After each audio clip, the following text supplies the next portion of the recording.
దేవునికి స్తోత్రాలు, వందనాలు. ప్రభు మిమ్మల్ని దీవించాలి, ఆశీర్వదించాలి. మీ సమస్యలుంటే కామెంట్ రూపంలో పెట్టండి. ఈ ఉదయకాల సమయంలో దేవుని వాక్యాన్ని ధ్యానం చేసుకుందాం.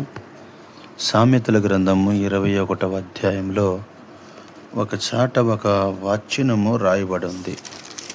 ఆ వచనం అంతటిని నేను ఆ వాక్యాన్ని తెలియజేస్తాను. యథార్థవంతుడు తన ప్రవక్తనను చక్కపరుచుకొనును. ఈ యథార్థవంతుడు దేవుడు ఎప్పటికీ వారి జీవితాలని చక్కపరుచుకునేలా చేస్తాడట.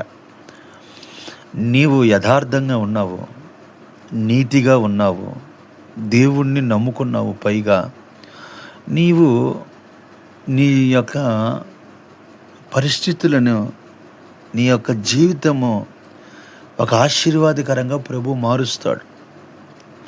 కానీ నీ ప్రవక్తనలో దేవుడు నీ యథార్థ ప్రవక్తను చూస్తున్నాడన్న సంగతి గ్రహించుకో. మనుషులు నిన్ను అనొచ్చు, నువ్వు యథార్థవంతుడు కాదు, యథార్థవంతురాలు కాదు, నువ్వు మంచోడు కాదు, మంచిదాని కాదు అని అనొచ్చు. కానీ దేవుడు దృష్టిలో నువ్వు యథార్థవంతుడు అని దేవుని వాక్యం తెలియజేస్తా ఉంది. నీ యథార్థతను బట్టి దేవుడు నీకు మేలు చేయబోతున్నాడు. నీవు నీ కుటుంబాన్ని చక్కబెట్టుకుంటావంట, నీ బిడ్డలను చక్కబెట్టుకుంటావంట. నీ అంతరంగములో ఉన్న ప్రతి ఒక్కటి కూడా నీవు దీవెనలతో, ఆశీర్వాదాలతో ఉంటావట. తన ప్రవక్తని చక్కబెట్టుకుంటాడు. ఎలా చక్కబెట్టుకుంటాడు?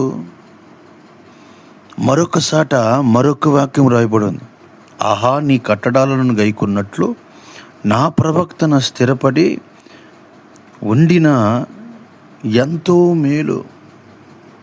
దేవుడి యొక్క కట్టడాలను, దేవుని యొక్క వాక్యాన్ని ఎవరైతే విని వాటిని గ్రహించి ఎవరైతే దాని ప్రకారంగా బ్రతుకుతారో అది మేలుకరమైన కార్యములు. నీకు దేవుడు మేలుకరమైన కార్యములు చేయబోతున్నాడు.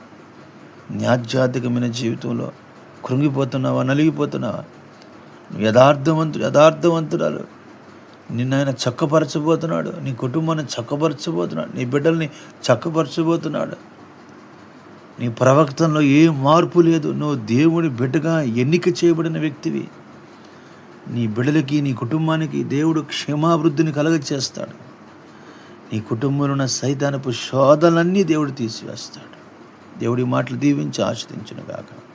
పరిశుద్ధుడైన తండ్రి, నీ బిడ్డలను